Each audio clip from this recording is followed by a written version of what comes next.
listening to the Top Music Guitar Podcast, the show for guitar teachers to learn about the craft of teaching great guitar lessons that students love. If you're looking to start or expand your studio and make guitar teaching your full-time dream job, you've come to the right place.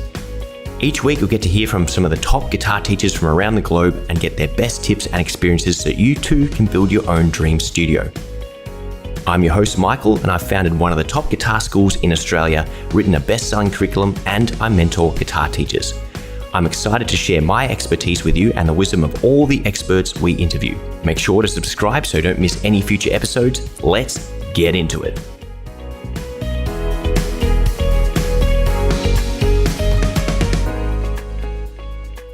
Hello and welcome to another episode of the Top Music Guitar Teaching Podcast. I've always got a real treat for you guys, our listeners, but today is even more so as we have someone with a bit of celebrity about them today. So let's welcome Rob Mills, former guitarist for Diamond Head, to the podcast. Rob, welcome to the podcast. Thanks for coming on. No worries, Michael. Thank you very much. Yeah, just a teensy-weensy bit of celebrity, not that much, but it's always an honour to say that I was the guitar player in the band that was basically Metallica's biggest influence for sure, and one of Megadeth's biggest influences. So yeah, it's always nice to say that. That's really, really awesome. I definitely want to ask you a bit more about Diamond Head, but for those of our listeners who aren't familiar with you, can you give us a brief background first about your guitar playing and, of course, the band and all those kind of things, and then how you sort of transitioned into guitar teaching? So yeah, I mean, I started playing when I was about 14 years old.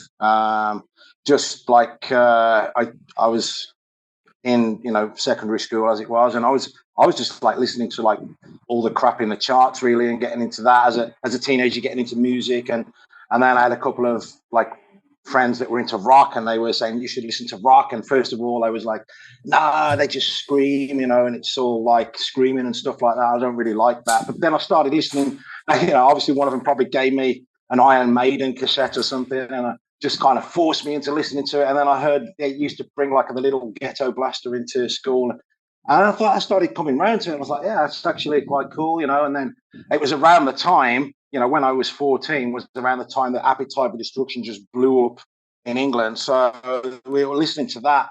Of course, you got all those classic tracks. And like one night I was watching TV. It used to be known as I think the show is called Heavy Metal Heaven.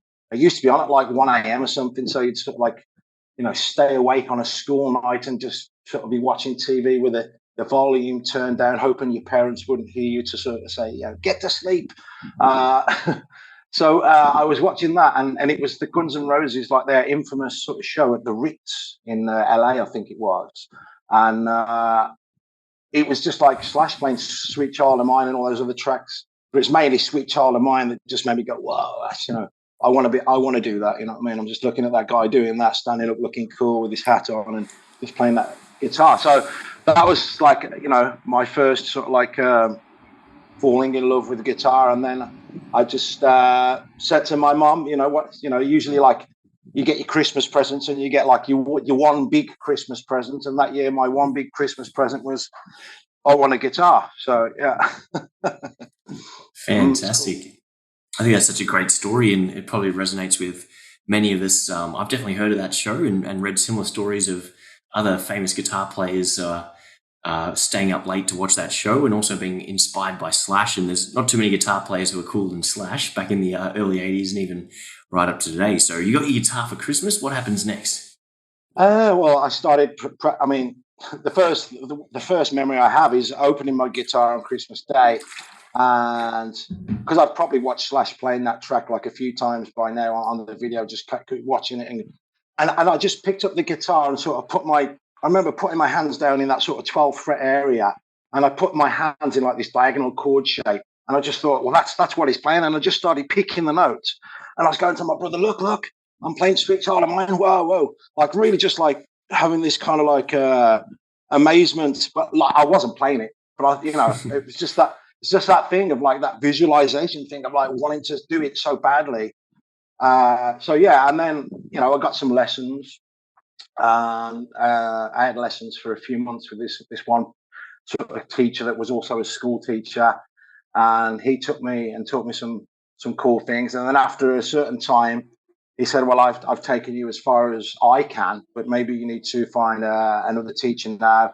And I think I sort of stopped having lessons for a little while then, but I was just so feverishly into it that I was trying to get all of the information that I could. I used to be able to get this magazine called Guitar for the Practicing Musician, which isn't around anymore, but it was around in the 90s and the late 80s and sort of like, I think it went for about 10 or 11 years.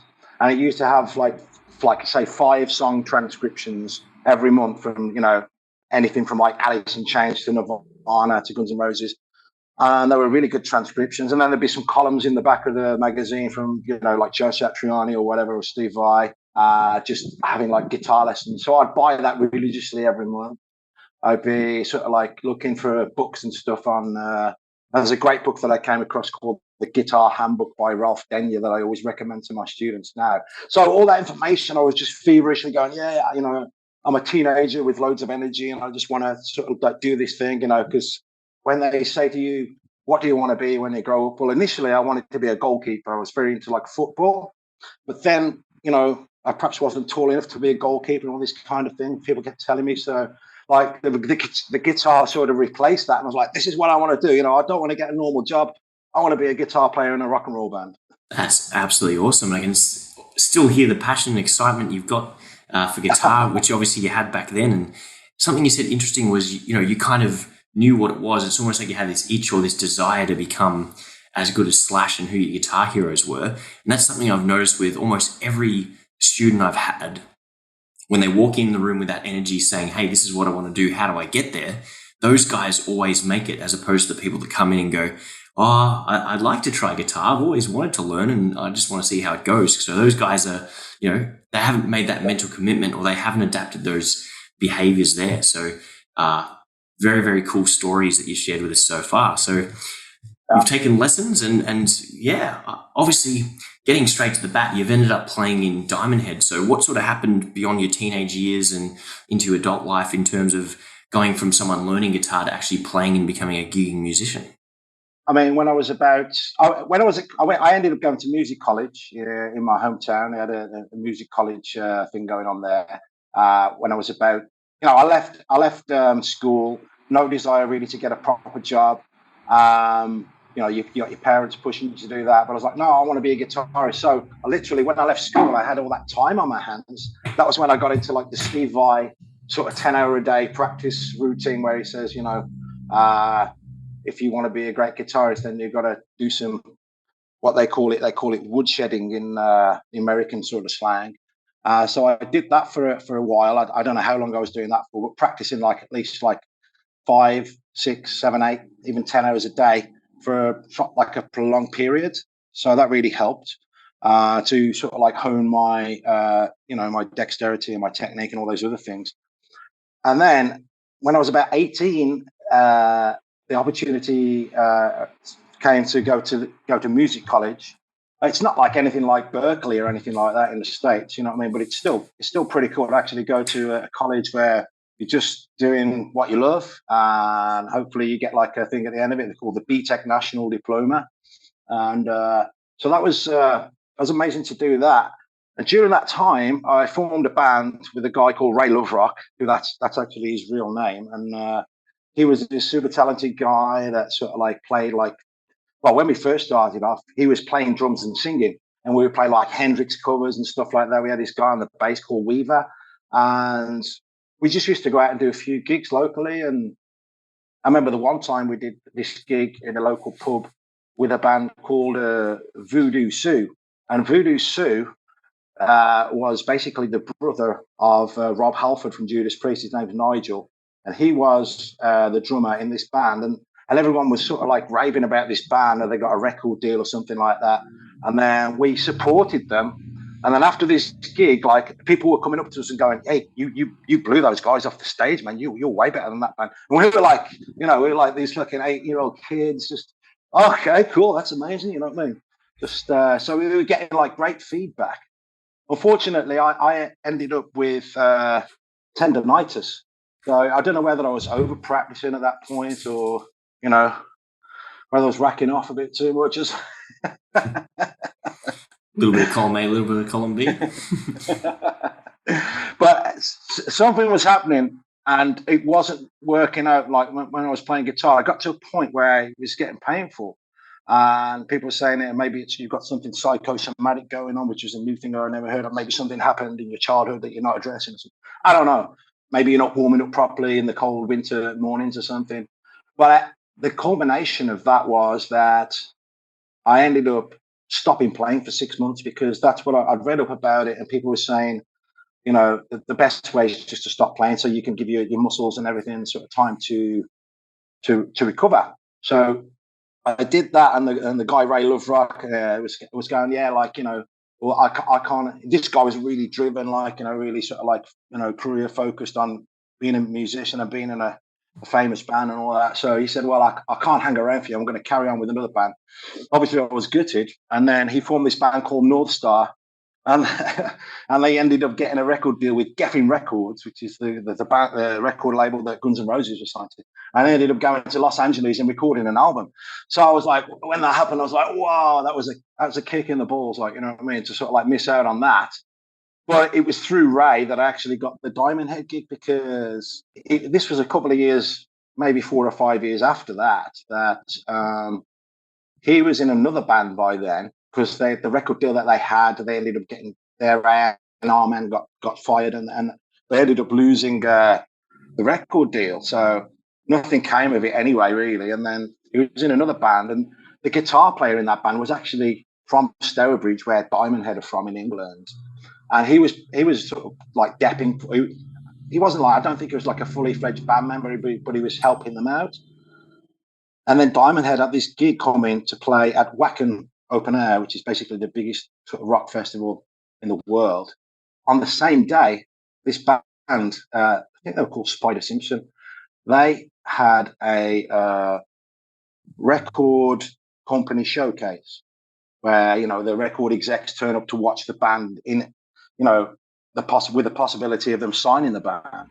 So he was like really committed to the band. So he had to sort of like say to Diamond Head, well, it's just unfortunate that it's on exactly the same day, but I cannot do this gig for you. So Floyd was in the band with Ray at the time. He said, well, who else can do this gig? And Ray said, well, Millsy. That was, it's my nickname back in the day, Millsy. Millsy's a real fast learner, because this gig on Wacken Festival was in like 10 days time. And there was 10 songs that they had to play. Like, who's a fast learner? And I was a really fast learner because of my, dedicatedness and my whole sort of like feverishness about everything being meticulous, about guitar, learning all the scales, learning all the theory and everything that I've learned over the years. So learning those songs was actually just like a bit of a walk in the park, even in 10 days. So I got the call basically to the Diamond Head gig at Wacken, and then after the gig, they said, well, this guy's let us down. Do you want to be in the band? And I was like, oh, yeah, sure. Why not? So, yeah, there you go. There we go. Awesome. And were you in the right place at the right time, or had you just worked your ass off to get to that point where you could take advantage of the opportunity when it came along? What's your thoughts on that? Well, I think, just because of my reputation with these guys, that you sort of like musical family, the guys that you get to meet along the way that are also as committed and dedicated to you as musicians. They're your peers, and then once you show yourself to be, a great guitarist or a great bass player or drummer, whatever it is, and you've got a good attitude, and they know that you can do what you say on the tin, then those opportunities will definitely come. You just got to be, like they say, you got to be on the pitch to score a goal. So if you're putting yourself out there and you're doing all these other things in other bands, then at some point you're going to get an opportunity, right? So I had another opportunity where, see, the band that after the band Northstar that I told you about earlier disbanded, then Ray put together another band which was actually called Love Rock. And this was in the sort of very late 90s, early 2000s. This was before I got the Diamond Head gig, but it was an original band, and we treated it like a job. And we'd have a rehearsal space, and we'd go in every day during the week for sort of like most of the hours of the day, honing our material and stuff like that. And so, we got to a point where we were sort of a decent band, but nothing actually eventually came of it. No, I forgot the original point of why I went into that now. What was the question again?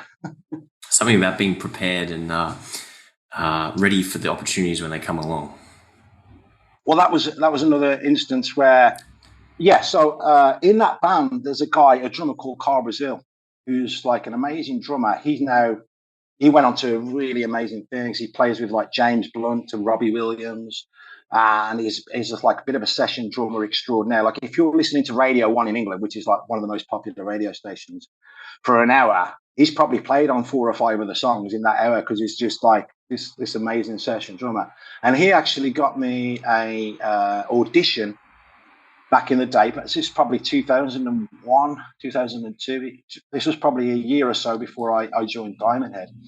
He got me an audition with this band called Speedway, who had this female singer. And I went down to London and did the audition, and I had the beard like I've got now. And they called me up a day after, said, "Well, we might want you to get rid of the beard because we want you to look as young as possible." I mean, I was only like 27 at the time, anyway, or something like that. But I was so set in my way of wanting to be in like a sort of like a rock kind of band. You know what I mean? That like this band was more like sort of like pop, and they had a female singer, and I was just like, at the time, I was like, I'm not sure if I really want to do this. Now, looking back, it would have been a foot in the door. At the time, I didn't see it like that, and so now I look back, it's not like a regret, but it's like, oh, if I'd have just like got with that band, and then.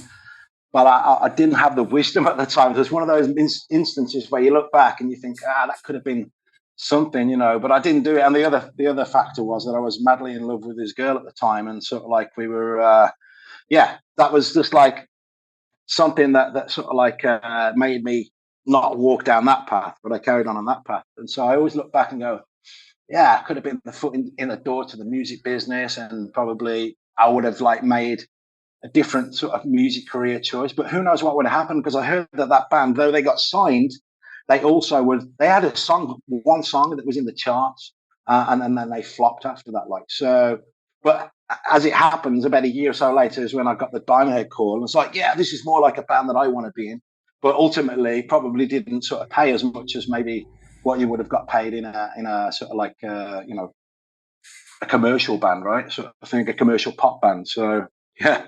Yeah, we can always look back and go, maybe we dodged a bullet because it flopped, or maybe had you been the member, it might have actually taken off with your contributions. But you'll never know.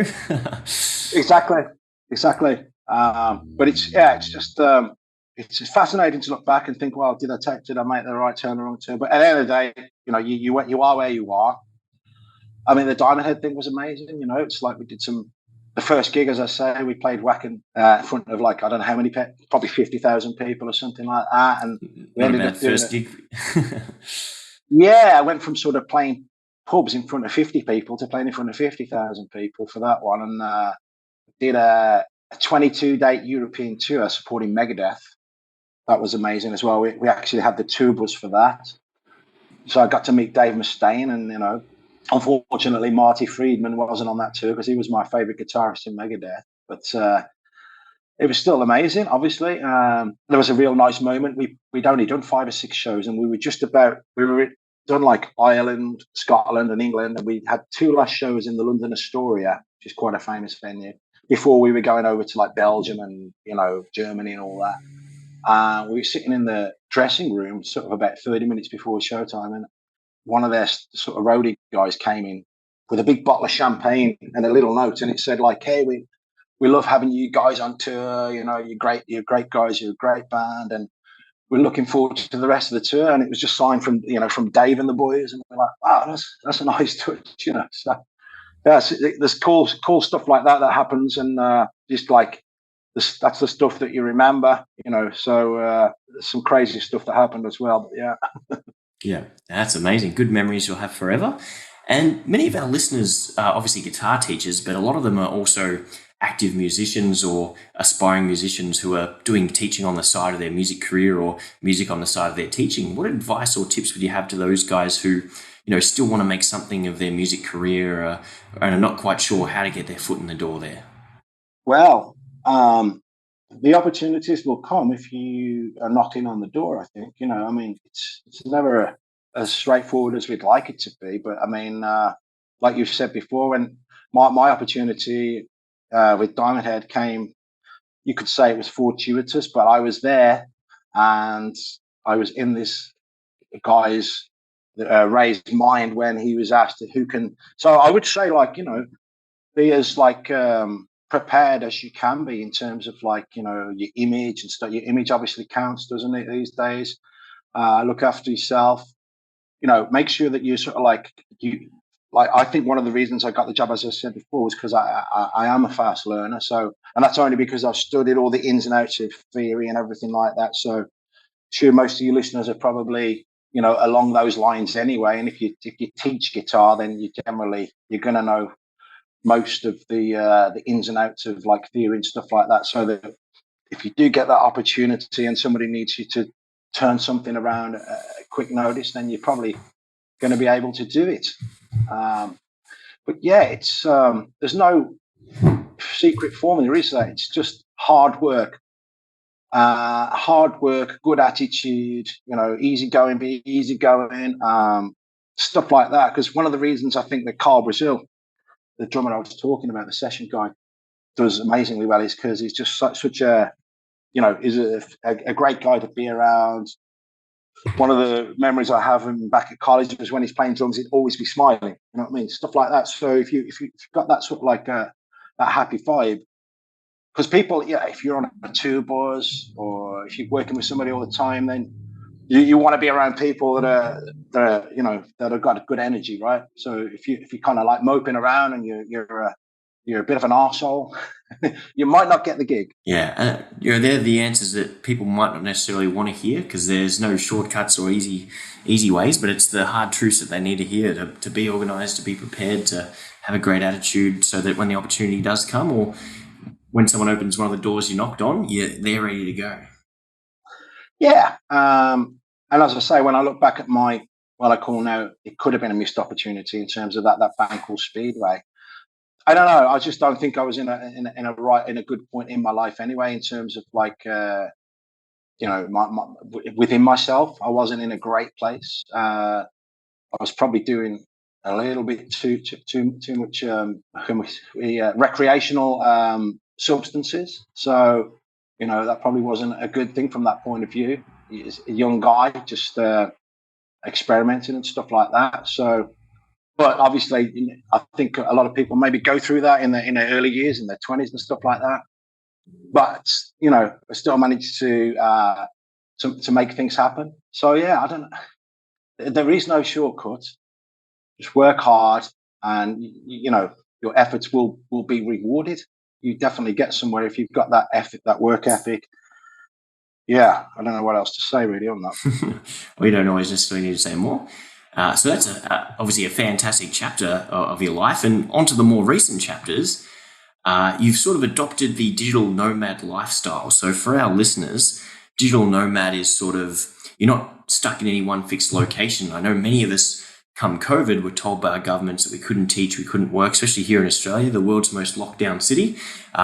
We literally couldn't teach for about 11 months of the 12-month cycle, and 18 months within a 2-year period. We were locked down and couldn't actually work. So had I had set myself up as a digital nomad to teach online from anywhere in the world, I would have been totally safe and not dependent on any government or any laws or rules or things like that. So Rob, why don't you just tell us about your transition into the digital nomad lifestyle, what it means to you and how you've sort of gone about setting it up? Okay, yeah. So just quickly, Australia, I think what you just said, that's why sometimes it gets called Australia. Yeah, they did go a bit crazy, didn't they, in Australia and other countries as well. That's why I ended up going to Mexico. So my digital nomad sort of journey, if you like, began. I just decided to sell everything and leave England and come to Vietnam in December 2019, which was literally like a month or two before the whole sort of COVID thing started sort of trickling down, and then it went really crazy, didn't it, in the March of 2022. So I was in Saigon, having sold all of, all my stuff, and just with this vision of traveling. I didn't realize I was going to do a digital nomad thing. Then it was probably like a loose idea in the back of my mind. But I knew that I had some friends in Saigon, and they said, well, we can get you some gigs, like I was just doing like acoustic covers and stuff like that. So at least you're making a bit of money. And then COVID happened, obviously. And so I waited it out in Vietnam for a little while and then realized the situation wasn't getting better. So I'd always wanted to go to Mexico. And when I looked into it, Mexico had this really sort of relaxed thing about COVID. Most of the other places want you to have the PCR test, right? And they want you to do this and do that. And Mexico was like, no, just a temperature check. And as a British passport holder, you get a 6-month stamp on your passport. So I was like, okay, let's go to Mexico. And I went to Mexico, had a great time. I was there for about 18 months. And it was during that time that I started going, okay, if I want to stay on this journey, then I got to, do something other than just doing a few gigs to obviously to make money to live and stuff like that. So that's when I started the idea. I've taught like years ago, like face to face, perhaps before I was in Diamond Head and stuff like that.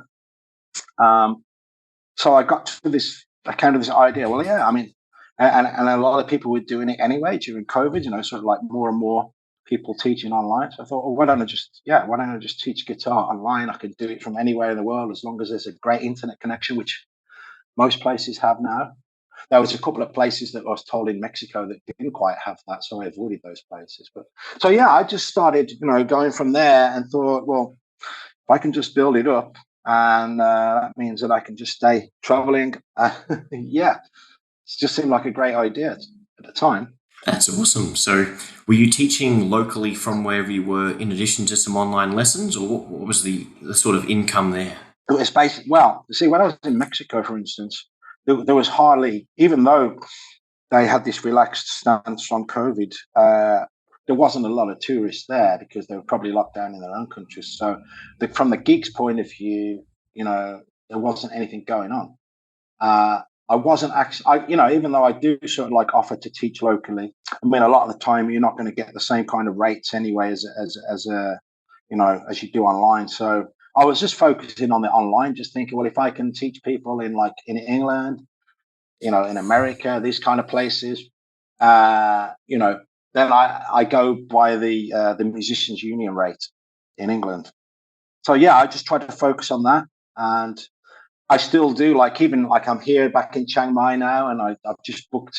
I've only been back here a day or two, and I've just booked 3 gigs already. So, but the money you get for that is not amazing, but it's just fun to go out and do a few gigs. It keeps you sane.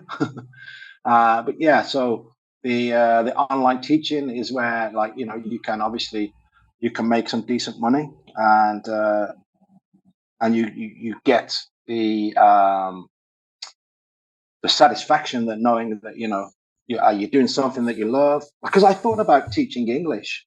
I even took the course, the TEFL course or whatever, to teach English. And when I finished the course, I was like, I don't really want to teach English.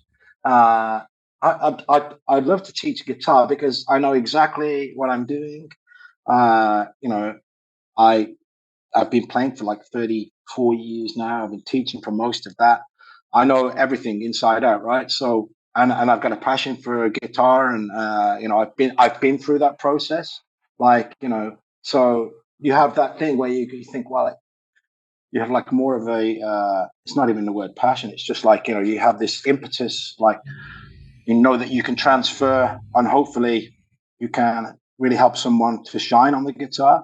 So from that point of view, it's a very sort of satisfactory. You get like job satisfaction or something people say. So yeah, it's nice.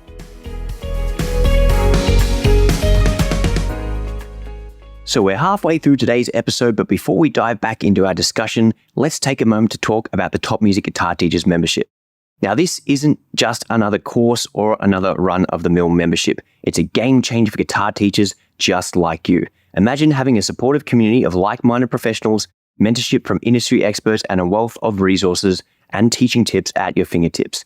Our membership empowers you to grow your teaching skills and build a thriving guitar teaching business around whatever you want to do, whether that's online, offline, building courses, creating awesome products, whatever you want to do.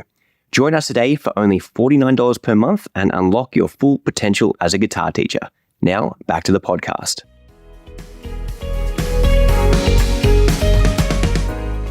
Yeah, that's awesome. And in terms of, obviously, the fear and uncertainty, because I coach guitar teachers and many of them go, when do I quit my day job and transition into just teaching and things like that? And there's obviously a lot of uncertainty and anxiety around that.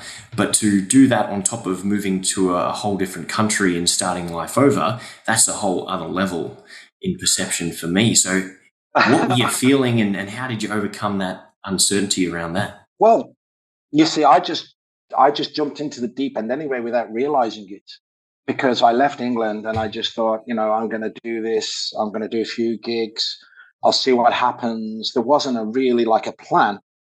And the teaching thing just kind of happened organically because of the situation. But I didn't realize when I left England that the COVID was going to happen. I mean, obviously nobody knew that COVID was going to happen. But for that to happen at the timing that I left, that was like, whoa, that was in the deep end. So you're just going, well, I'm in these countries where it's relatively cheap to live. So as long as I'm careful, obviously it's different for somebody in a country like Australia or England or America or Canada, I guess, where, the cost of living is quite expensive, right? So if my advice would be to anybody that wants to do the digital nomad, is like, you can, if you save up like, you only maybe need to save up like $4 or $5 really, perhaps not even that, but it'd be nice to have as a buffer. If you had already had a certain amount of students, 5 to 10 students, that you've got some income coming up. Because I tell you what, I just got back to Chiang Mai. I'm in this apartment block. It's not it's not the Ritz or anything like that, but it's still amazing and beautiful, and it's still right in the middle of town. So the cost for my apartment block here, which has got air conditioning and a fan and the motorcycle, total cost for 1 month for this apartment and a motorcycle is about 6,500 baht. Now, if I put that into terms of English money, or let's say US dollar, so 6,500 baht is about 160 quid or 200 US dollars a month. Isn't that insane? That is insane. I just brought up 285 Australian dollars. So that's literally, most of my students are paying me between $200 and $400 a month. So that's like one student covers my whole, would you say, house and transport for a whole month? Yeah, I mean, I'm just in an apartment, but a house is probably not much more expensive than that.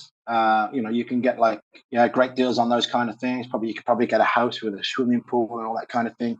Maybe even if you just say, let's say, double what I've just said or treble it, it's still not a crazy amount. And if you want to live like that, so I just prefer to be in this place. There's there's a little community here where I am and stuff like that. It's like an expat community, so it's a good little area. But yes, I mean, think about it. If you could live like a king here for not a lot of money, and that's why a lot of people come to Thailand. But you just have to think about the visa thing.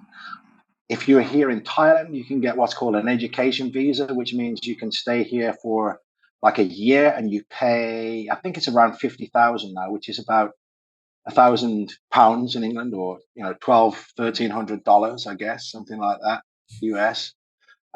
So you can do you can learn Thai language, or you can do like a Muay Thai, like a martial arts education. That was going to be my next question, is if it includes Muay Thai, I might have to buy myself a ticket. Yeah, you can do that, or other kinds of like kung fu or whatever. I think you can do that, but I haven't actually done that. I've just been sort of doing it. I got here this time last year, and you can get here for 30 days, and then you can renew locally in the office for another 30 days, and then you can do a border run in Thailand. You're allowed to do 2 land border runs per calendar year. You can come in 6 times via air. So I think they probably will get a little bit, if you're doing it all the time, they might go, hey, what's going on here? But as I say, it's not a lot to actually get the education visa, but I don't want to be tied down to one country. So I just got back from Vietnam. I might be going to Bali in a few weeks' time. I've got a guy over there telling me I can get some really well paid gigs. So and I haven't been yet. So yeah, it's just like I'm keeping my options open, not sort of tie myself down. And that's the beautiful thing about being a digital nomad is like, yeah, I just click your fingers and go, I want to go here now. I want to go there now. And you know that you can do it. Absolutely amazing. And how do you go about, obviously, one, organizing shows, and two, finding students online? Because that's obviously going to be a challenge for people. And whenever I've helped people build an online business, I've always found it's a lot harder to get students. I've never found it hard to get students for myself online, but trying to coach someone else to get online students has always been tricky for me. So what are your sort of thoughts on how to get gigs and, of course, how to get students? Okay, yeah. So, I mean, how to get gigs? I just I've got a couple of great music videos that I made when I was in Mexico, actually. And so I'll just literally go to one of the bars and ask them, if I know they've got live music, and then I get their number, send them my video, and then usually, obviously, you go and play for them, and usually get repeat gigs if you're good enough. As I say, I just got back here a day or two ago, and three of the places that I played last time I was here have just said, yeah, we want you tomorrow, we want you Tuesday. So obviously you make a good impression, and then you can always come back to a place and you just walk into the gigs, because I've already been here before a couple of times and I played gigs at these places. So that's a beautiful thing, because then you go, hold on a sec. So I can go to Vietnam, as I just did. I went to Da Nang and I made some alliances there, and I did gigs at places. So I know now, you keep the contacts, right? And then when you know you're going to go back there, you message them and go, hey, I'm coming back for a couple of months, so-and-so. Oh yeah, okay. You definitely got a gig here. So it's not that difficult to get the gigs. As I say, they're not like amazingly well paid, but it's just that thing of doing stuff. And then of course you get to meet people there, and you could probably talk to people and they'll say, yeah, well, I want some guitar lessons, or I know somebody that wants some guitar lessons. So you're networking, you're putting yourself in the shop window. And as far as getting students, I do it quite organically at the moment. So I just on Facebook, mainly on Facebook, I'll go onto the guitar groups and just add some people or send them a message. Obviously, having the diamond head thing is great, because I can sort of show. I have this really cool video of me doing a guitar solo on the streets of Gold, which is one of my sort of proudest sort of guitar moments. It was actually captured because we recorded a DVD at the New Wave of British Heavy Metal 25th anniversary war back in 2005. And on that DVD, I like Brian Tatler, the diamond head guitarist. He's the lead guitarist, really. I was mainly rhythm guitarist, but he did let me do 2 or 3 solos. And so, yeah, I did this solo on Streets of Gold. So I'll just send people the link, the YouTube link to that solo, and just say, hey, how's it going? What guitar are you playing? And how's your journey going so far? Something like that. And then I'll just finish, Rob Mills, former diamond head guitarist. And I know, hopefully that sort of gets through to some people, and they go, oh, some people don't even believe, they think it's like with how many sort of scams are online these days, they think it's, hey, why are you sending me this? And you're not the real guitarist, so yeah, that's quite funny when that happens. But yeah, I mean, I've got some students through like that. So that's pretty cool. Obviously you can do like Facebook advertising and stuff like that. But there's a lot that goes into that, as you know yourself. You're the master of that, so I've heard. You've got when you actually go into the Facebook business manager or the ads manager or whatever it is on your laptop, it's like, wow, it's a whole different world. And yeah, I'm not sure if I'm personally cut out for that. So I just stick with it organic so far. And I mean, I'd like to, I guess, in the future, maybe get my head more into that and try and make it work. But I haven't got that far down the track with the ads managing yet.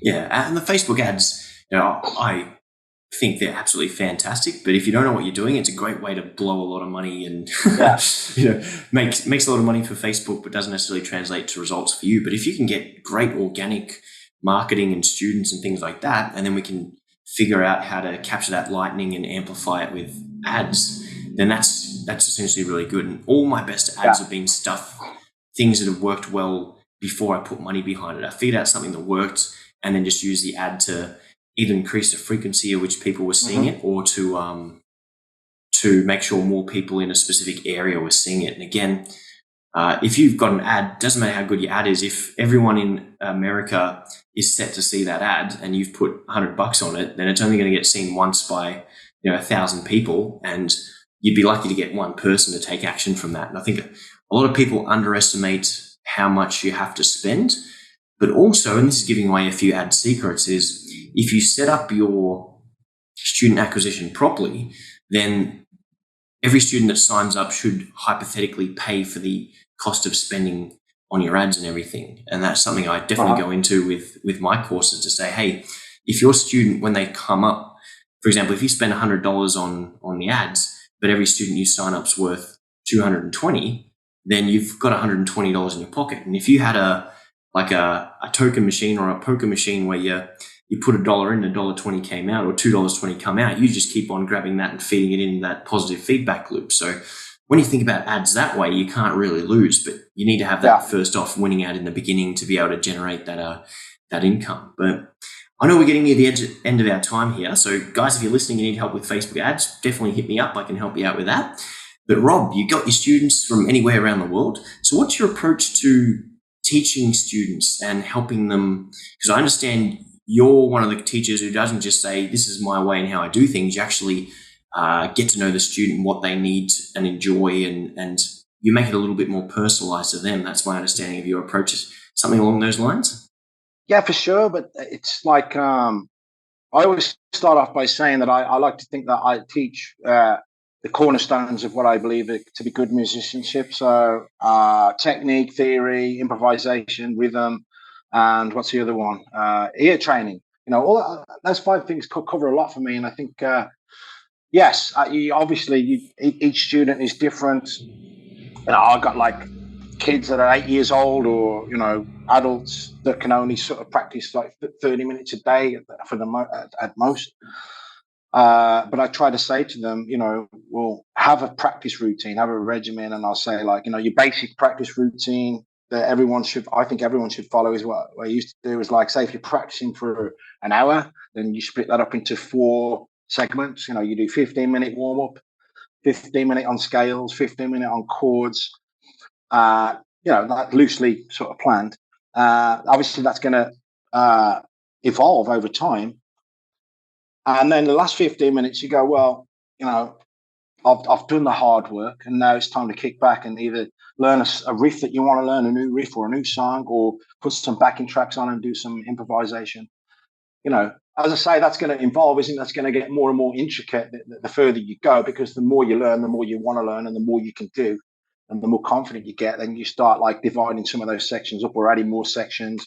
If you could be practicing for 2 hours and doing like 6 different subject fields or whatever, and try and get organized, like keep a folder with subject dividers and make notes and put your, different notes into each of those sections. So it feels like, you're going along in the right direction, instead of just sort of like aimlessly practicing and not really practicing anything, just noodling. And you're not going to get anywhere with that sort of like approach. Yeah. So try and get it like regimented, but have fun at the same time. Right. I always think that like people that are learning should have, what's the reason that you're doing it? What's going to make you practice every day and get through those times where you don't necessarily feel like that you are improving. You're always improving. Every time you play a note, you're improving.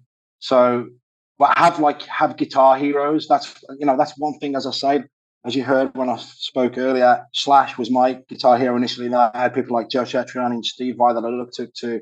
That you just go, wow, these guys are amazing. And like, if I can be half as good as those guys, then I'm going to be half decent, right? But you still want to try and be as good as them. But sometimes you've got to admit that some of those guys are just they're way up there. if you have your heroes though, that's going to keep you focused, isn't it? It's going to be like, yeah, that's why I'm doing this, and you can see maybe a career path and stuff like that that's going to keep you going. As I say, one of the strongest things for me was thinking I don't want to do a regular 9 to 5 shitty job. I want to be in a band and doing something that I love, doing something that actually makes me feel good, and not like some dead end job or something like that. So that's another, if you're sort of like younger and you've got your career focus, you can think of it like that. But yeah, I was going to say something else. It's gone now. Yeah, I think they're all really, really important things. Inspiring students to have a favorite player, to check out other bands. And I think that's something that I'm always taken aback by. Is me and my friends, all we did was talk about who is the best guitar player and, hey, check this out. Whereas now I get students like, who's your favorite guitar player? And they're like, I don't have one. I'm like, name me your favorite guitar player, or name me a guitar player. And they're like, I don't really know. I like Coldplay. Not ragging on Coldplay or anything like that, but it's going back to what we said earlier when it comes down to those people who are on fire and they know they want to be guitar players. I'm exploring this theory, this concept of, the identity. If you identify as a guitar player, you do certain things like read guitar magazines or watch YouTube videos about guitar players or listen to guitar music or argue with other guitar players online about who's the best guitar player, things like that, as opposed to just someone who's trying out a hobby or, looking to fill a void in their life, and this is what they're going to do for the next 3 months. So that's just something I'm stewing over, but it's sort of falling right into, what you're saying with favorite guitar players, and these are the things that guitar players do. Yeah, for sure. You got to have your head in the game. Like you say, don't be like half-assed and go, oh yeah, like you said about Coldplay or whatever. It could be. I've had exactly the same thing. Who's your favorite guitar player, or what's your favorite like guitar riff? Oh, I haven't really got one. I've just been playing on my Game Boy all day or something, or I've been playing on the Xbox, and that's the trouble nowadays as well. There's so many distractions for people, for kids, and that, like, they're learning. It's like, they're playing on the Xbox, and it's like, you just spent 4 hours playing on Xbox. You could have been practicing for those 4 hours, and you know what? You've got something. You've got a productive, result because of it, like, rather than just mindlessly playing on it. Yeah, so that really gets my goat. And one other thing that gets my goat is something you mentioned about, like, arguing about who's the best guitar player is. People ragging on Jimmy Page, man. Like, I'm like, hold on a sec. You're saying Jimmy Page is a shit guitarist. Have you sold 350 million albums? I don't think so. So, and the other thing is, Jimmy Page wasn't just a guitarist. He was, a composer, a band leader, a producer. He did like most of that stuff amazingly well. You listen to a song like Kashmir and tell me that Jimmy Page is, not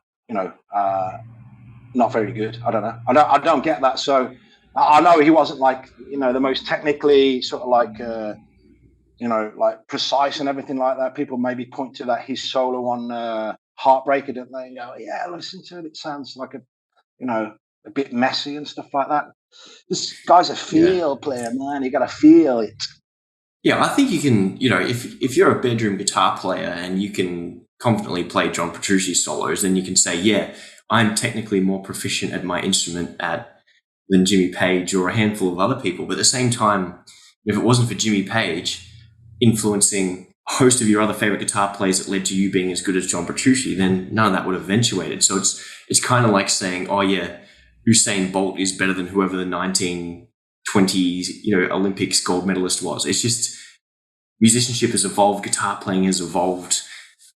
You got to stand on the shoulders of those people and launch from the pad that they built for you. So yeah, I think everyone, it's an online world. Everyone, what does Mike Tyson say about all this computer interactions got you too used to not getting punched in the face or anything like that? So just a whole bunch of people talking, shit essentially. But I think most normal people or rational people will, concede, oh yeah, maybe Jimi Hendrix isn't as good in comparison to an Eddie, and then eventually a Malmsteen, and then a Petrucci, and the bar keeps on getting lifted. But again, you go, for the time, he was, a 9 out of 10 for rock guitar playing back in the late 60s, early 70s. And now by comparison, he might only be a 5 out of 10. but you wouldn't compare a boxer in their 60s to whoever the talented guy in their 40s is now, or anything like that. It's not an apples to apples comparison. But that's the internet, and that's what we love doing, arguing over who is our favorite.